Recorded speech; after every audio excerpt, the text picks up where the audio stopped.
Perjalanan hidup yang sangat berkesan untuk jadi pelajaran pada waktu suami bertugas sebagai komandan batalion di Subang. Peristiwa ini terjadi tahun 1985 pada waktu suami membawa pasukan batalion tugas operasi ke Timur Timur. Saya sebagai istrinya membina keluarga yang ditinggal tugas, yang sebagian besar ibu-ibu muda. Waktu itu saya sedang hamil muda. Saya memberikan banyak kegiatan yang bermanfaat untuk mengisi waktu, antara lain kegiatan jahit-menjahit, masak-memasak, rias pengantin, dan juga kegiatan olahraga antara lain voli, pingpong, badminton, antar kompi, dan juga mengikuti pertandingan voli antar kampung di masyarakat. Pada waktu itu baru beberapa bulan suami tugas, generator listrik batalion rusak sehingga listrik mati semua. Asrama pada waktu malam gelap gulita berbulan-bulan sampai pasukan kembali. Ada peristiwa yang sangat berkesan bagi saya. Di asrama ada sekolah TK yang dalam pembinaan Persit Batalion. Gurunya masih muda dan cantik. Ternyata guru tersebut ada hubungan yang tidak semestinya dengan komandan perwakilan, yaitu Dankorum, yang saya sebut Bapak AS. Saya tahu hal tersebut karena laporan dari istrinya yang sedang hamil. Dia juga melaporkan bahwa suaminya mengambil TV di koperasi yang diberikan kepada guru tersebut. Saya menyuruh anggota untuk mengetahui kebenarannya. Ternyata memang benar, Bapak AS tersebut hampir tiap hari datang ke tempat guru tersebut dengan memakai mobil dinas batalion. Dan ibu guru tersebut sering memakai mobil dinas keliling kota sehingga banyak anggota yang tahu. Saya berinisiatif untuk datang ke rumah guru tersebut untuk mengecek kebenaran dan sekalian bertemu dengan orang tuanya. Saya tanya, apakah Bapak AS sering datang ke sini? Iya Bu, kadang-kadang. Ibu tahu kalau Bapak AS sudah punya anak dan istrinya sekarang sedang hamil. Iya tidak tahu Bu. Makanya saya kasih tahu. Sekarang kalau Bapak AS datang tidak usah dilayani karena sudah punya anak istri dan istrinya sedang hamil. Saya juga datang ke rumah RT untuk memastikan. Ternyata benar. Besoknya Bapak AS saya panggil ke rumah.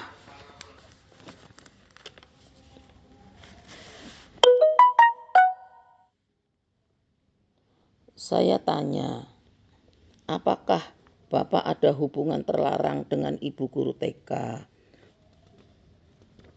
Bapak AS tidak mengakui. Saya tanya lagi, katanya Bapak mengambil TV ke koperasi yang diberikan kepada ibu guru TK. Apakah benar? Oh, kalau itu benar, Bu. Tapi ibu guru tersebut mau mencicil. Kalau ibu guru tersebut mau ngambil TV lewat koperasi, prosedurnya harus melalui saya sebagai ketua Persit yang membawahi dan membina TK. Bapak sering datang ke rumahnya dengan mobil dinas dan ibu tersebut duduk di depan Banyak anggota yang tahu dan lapor kepada saya. Bapak AS terkejut. Saya bilang, untuk selanjutnya Bapak tidak boleh membawa mobil dinas ke kampung. Apalagi ada peraturan bahwa mobil dinas tempur tidak boleh untuk membawa keluarga. Hanya untuk bapaknya saja waktu dinas. Akhirnya Bapak AS tidak bisa berkelit lagi. Ternyata Bapak AS tetap ke rumah guru tersebut walaupun sudah dilarang. Sekarang jadi pakai motor yang diparkir di seberang rumah. Saya berpikir bagaimana cara memisahkan Bapak AS dengan guru TK tersebut.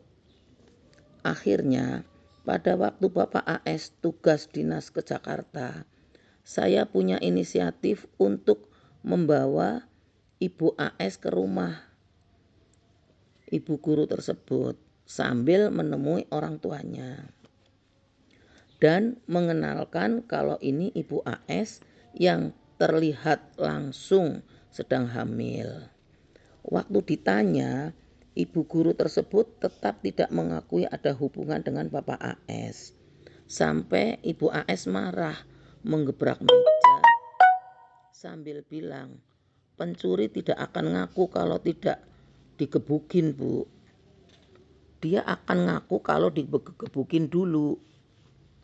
Saya bilang, sudah Bu, jangan emosi. Sabar, nanti akan saya selesaikan. Pada waktu pulang, saya bilang pada Ibu AS, Bu, pasti nanti ibu guru tersebut akan mengadu kepada suami ibu tentang peristiwa ini. Kalau suami ibu tanya, bilang saja ibu tidak datang ke rumahnya. Nanti saya yang akan mengatasi suami ibu. Ya Bu, katanya. Betul, ternyata setelah Bapak AS pulang dari Jakarta, mungkin dapat pengaduan dari guru tersebut. Besoknya Bapak AS datang ke rumah sambil menunjukkan kemarahan, matanya merah sambil bilang, Ibu kemarin datang ke rumah Bu Guru dengan istri saya ya. Saya jadi malu, apalagi istri saya menggebrak meja, menuduh pencuri harus digebukin dulu, baru mau ngaku. Bapak AS mau menyalahkan saya, mengapa istrinya dibawa ke rumah Bu Guru tersebut. Akhirnya saya jawab dengan berani, Bapak tahu dari siapa saya dan istri Bapak ke sana. Bapak AS jadi bingung. Kalau saya bilang tidak ke sana gimana? Sekarang Bapak lebih percaya siapa? Saya dan istri Bapak atau ibu guru tersebut? Akhirnya Bapak tersebut tidak bisa menjawab, tunduk dan pamit pulang. Besoknya istri Bapak AS datang ke rumah sambil menangis. Suaminya marah, menyuruh pulang untuk melahirkan di kampung. Saya besarkan hatinya, saya bilang, Ibu tidak usah pulang ke kampung, melahirkan di sini saja lebih aman. Kalau Ibu pulang kampung, nanti suami Ibu lebih bebas dan tidak terkendali. Bagaimana kalau suami Ibu biar ke tim-tim saja, biar tidak ada hubungan lagi dengan guru tersebut, karena kelihatannya sudah susah untuk dipisahkan. Ibu AS bilang, bagus Bu kalau bisa begitu. Ya nanti saya akan bilang Bapak. Akhirnya saya bilang kepada suami semua peristiwa yang terjadi.